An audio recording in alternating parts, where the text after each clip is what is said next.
Bonsoir à toutes et tous et bienvenue dans ce nouvel épisode d'un 2, 3 BD chez les libraires. Alors, retour d'Angoulême oblige, on fera bien sûr un petit bilan de ce 50e festival de la bande dessinée à Angoulême.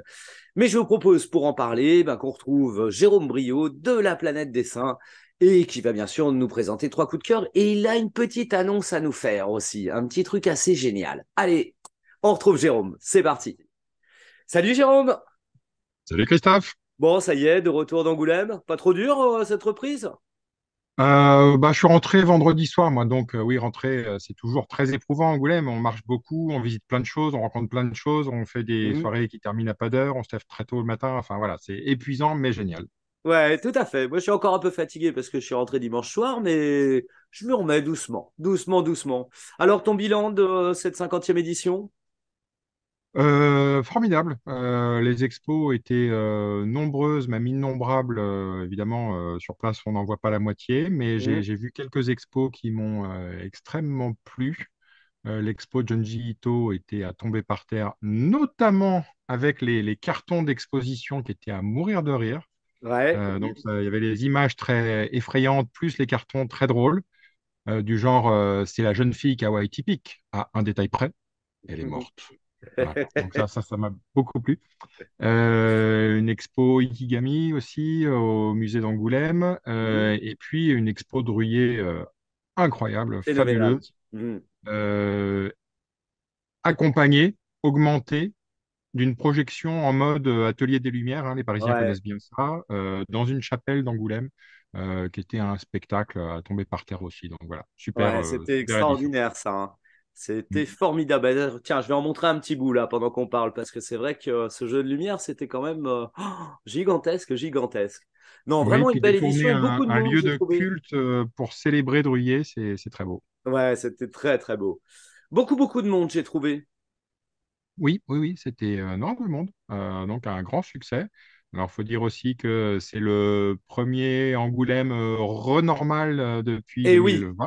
après cette En traversée du Covid. 2020, on était passé entre les gouttes. 2021, ça avait été annulé. 2022, c'était en mars, mais un peu perturbé. Voilà. Donc, oui, autant il n'y avait pas beaucoup de monde l'an dernier, autant cette Hmm, année, c'était carton plein. carton plein, ouais. Alors, t'as ramené, tiens, quelques albums. Allez, on monte quelques prix comme ça, rapidement. Oui, bah oui. Avant de Alors parler ça, d'un grand événement qui a lieu jeudi à la Planète Dessin. ah oui, Alors, on la va en couleur parler des ensuite. choses, bah voilà, À la couleur des choses, qui réussit la performance d'être à la fois prix de la CBD, de Grand la Prix de la CBD, hein, critique, voilà, on l'avait donné et à Fauve Angoulême, d'or justement, d'Angoulême. remis. Hmm. Fauve d'or d'Angoulême, donc voilà, ça c'est absolument génial. Puis ça tombe bien parce que c'est aussi, à titre personnel, mon livre préféré de l'année. Donc Moi ça aussi. fait depuis octobre que j'en parle à absolument tout le monde. Et bravo à Euh, Saïla qui oui, récupère 2 fauves d'or.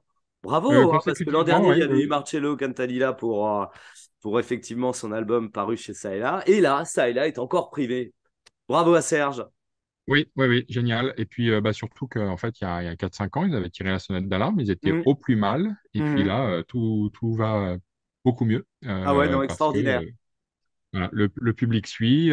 C'est pas que des succès d'estime, hein, c'est aussi des succès populaires. Bien sûr. Mhm. Voilà, donc ça, c'est une expérience de lecture intermédiaire entre le roman et la bande dessinée.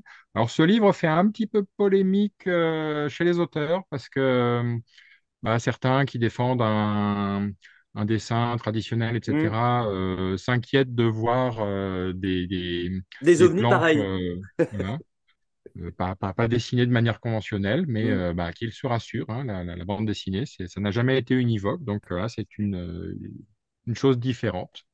Allez, encore Euh, un petit coup de la CBD. Ah non, ouais, tu me montres autre non, chose là. pas Oui. CBD, ça c'est le prix spécial du jury, Anouk Ricard, qui est Mhm. génial, avec un bouquin complètement con et drôle comme elle sait le faire. Elle est trop trop forte, Anouk Ricard. Donc c'est l'histoire d'Animan, un homme qui peut se transformer en n'importe quel animal, qui combat son ancien ami Objecto, qui lui peut se transformer en n'importe quel objet. Donc voilà, Ouais, ouais, c'est c'est- délirant. c'est- Mhm. c'est bête et à hurler de rire. Voilà. Et c'est Et aux la couve est éditions géniale. d'Exemplaires. Mm. Ah, vous êtes très bien comme ça. Ouais. Ouais, j'aurais dû le faire comme ça, Ouais. moi. Bah oui, l'autre doublé à CBD, c'était pour la Longue Marche des Indes, dont on Eh avait oui, déjà parlé ensemble. bien sûr. Voilà. Prix jeunesse et Fauve d'or jeunesse. Donc prix jeunesse de la CBD De et la Fauve d'or CBD, jeunesse. Fauve d'Or. Enfin, Fauve Ouais, jeunesse. on n'est pas mauvais à la CBD hein, quand même. Ouais, quand même, hein. Et puis les libraires, eux, ont choisi, alors tout le monde l'attendait en prix du public Oui, à Angoulême, mm, ben, qui a été aussi attribué à un bouquin de chez Saëlla qui s'appelle Naphtaline, qui est tout à vachement bien. fait. Ah ouais, carton Exigeant, plein, ça est là. surprenant pour un prix du public, mais Mm, mm, vachement bien, donc bravo. Et donc prix des libraires PBD sur Okahei de Neyef mm, au label 619 rue de Sèvres, mm. bah, qui est un bouquin, c'est les grands espaces américains avec Ouais, une double quête initiatique de deux Indiens Lakota, un complètement américanisé et l'autre qui défend ses origines. c'est C'est tradition, ouais. Mm. magnifique. Voilà. Magnifique bouquin, c'est vrai. Ça faisait Donc aussi voilà, partie de la sélection de la CBD dans les oui, derniers titres. c'est vrai, c'est vrai, c'est vrai. Alors, de quoi vas-tu nous parler encore? Ben, on a un grand événement et c'est imminent. C'est jeudi. Alors, Mm, c'est une dédicace, mais pas que, puisque nous non. allons recevoir ben, les gens qui font la bande dessinée des Fatal Picard, le Fatal Picard Comics Club. Mm. Donc, Juan et Jean-Luc Garrera. Mais Et également, avec un petit bonus. ouais, nous Et pas recevons des moindres. les Fatal Picard. Oh, seront Les là. quatre, les quatre membres, ils seront là. Ils seront là. Et donc, ils vont aussi signer les albums, rencontrer le public. Et puis on verra s'ils sortent une guitare, un fifre, un kazoo, Oh, puisque ça va je être crois que génial. Eh ben écoute, je serai là jeudi soir pour voir ça parce que c'est un événement sur la ben petite planète oui, dessin, dis donc. honnêtement, je ne sais pas où on va mettre les gens, mais probablement dehors sur le trottoir. Plus de monde qu'en manif finalement là. Ça va être blindé toute la rue de Littré. Bah oui, on attend 1,2 million de personnes selon l'organisateur. Donc, voilà, on verra ce que nous dit la police, Bon, tu me laisses une petite place hein, quand même pour rentrer. bien sûr. Et ça a Alors, l'air assez marrant. bah, Donc ça l'album, raconte la vie du groupe en fin oui, de compte. oui, alors c'est une vie délirante du groupe, hein. C'est pas du tout un biopic, même si on a des choses voilà, assez surprenantes. Du genre, vous êtes-vous déjà demandé pourquoi les Fatales mettent toujours un nanar, enfin, pardon, une chanson du patrimoine français issue du top 50 des années 80 dans chaque album, qu'ils réinterprètent à leur sauce. Donc, Hmm, il y a eu Banana Split ouais. de Lio, il y a eu L'amour à la plage de Niagara, voilà. Donc, il y a toujours un truc comme ça. Savez-vous pourquoi? Eh bien, vous ne le savez pas, mais vous l'apprendrez En là-dedans le lisant. en Oh. le lisant. Et l'explication implique des zombies et une résolution à la Scooby-Doo. Je ne vous dis que ça. Ça doit être assez Voilà, donc terrible. c'est un super bouquin, particulièrement pour les gens qui aiment leur répertoire, parce que c'est truffé de petits clins d'œil aux chansons, aux textes, à l'esprit du groupe. Voilà, c'est super. Magnifique. Eh ben écoute, j'ai hâte de voir ça. Mm. Allez, t'en as encore un petit là? Ouais, on a le Junk Food de Emily Gleason.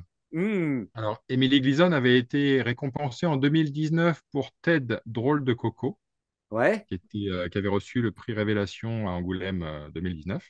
Et là, elle sort un nouveau livre qui est une sorte d'enquête sur la malbouffe et l'addiction aux nourritures industrielles. Alors, c'est une addiction particulièrement difficile à combattre parce que bah, toutes les drogues dures, on peut difficilement, mais on arrive à s'en sevrer et Ouais. le principe, c'est de plus jamais y toucher. La nourriture, Difficile hein, dans le cadre de l'alimentaire de plus toucher aux pas aliments. complètement l'arrêter. Bah ouais. Hein. Et bon, alors c'est vraiment avec son énergie habituelle, mais elle passe par la fiction. Elle reprend un peu la formule du Sociorama de Oui. Lisa Mandel, Hmm, dans lequel des enquêtes sociologiques étaient adaptées en bande dessinée en hmm. passant par la fiction et l'humour, mais en étant sérieuse. Bah, Emily fait exactement le même travail. Elle va nous apprendre par exemple que les rats gèrent très bien la nourriture sucrée. Ils adorent ça, mais ils prennent pas de poids quand ils en mangent. Ils aiment bien ce qui est gras aussi. Ouais.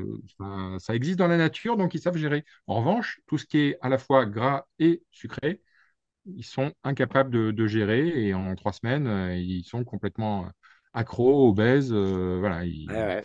et on fonctionne un peu comme eux, Bah oui, hélas. hélas, hein.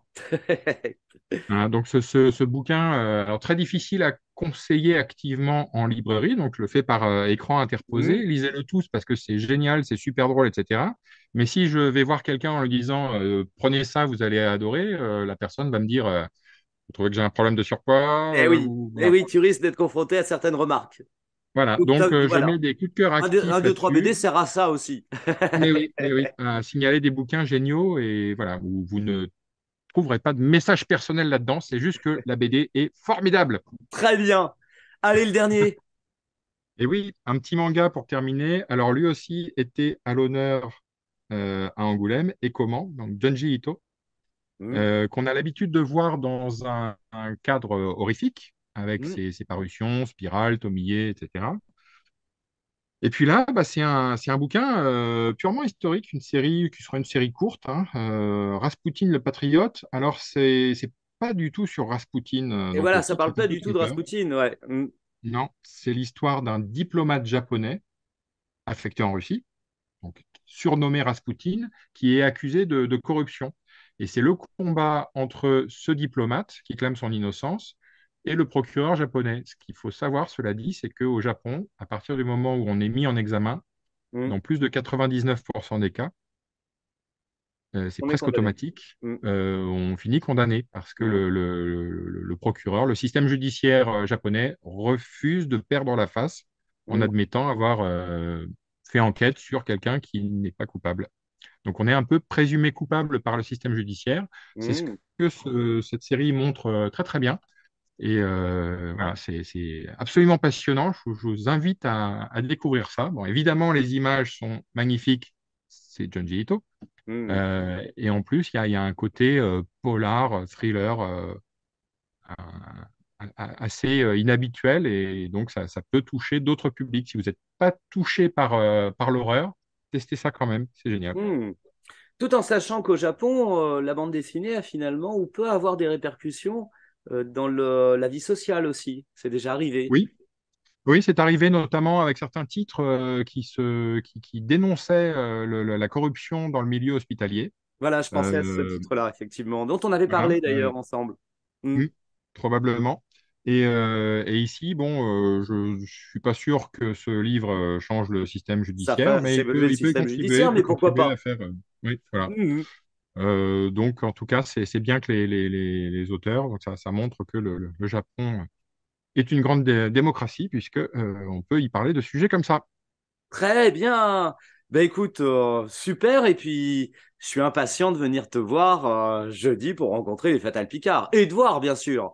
Oui, et savoir si, s'il y a des punks au Liechtenstein, bah ça, on le saura peut-être pas, mais y aura-t-il des fatales rue Littré? Je pense que oui. Ah, c'est à voir. Et ben écoute, Jérôme, merci beaucoup. Et puis, bah, jeudi pour les Fatales. Et puis, à bientôt dans un 2 3 BD.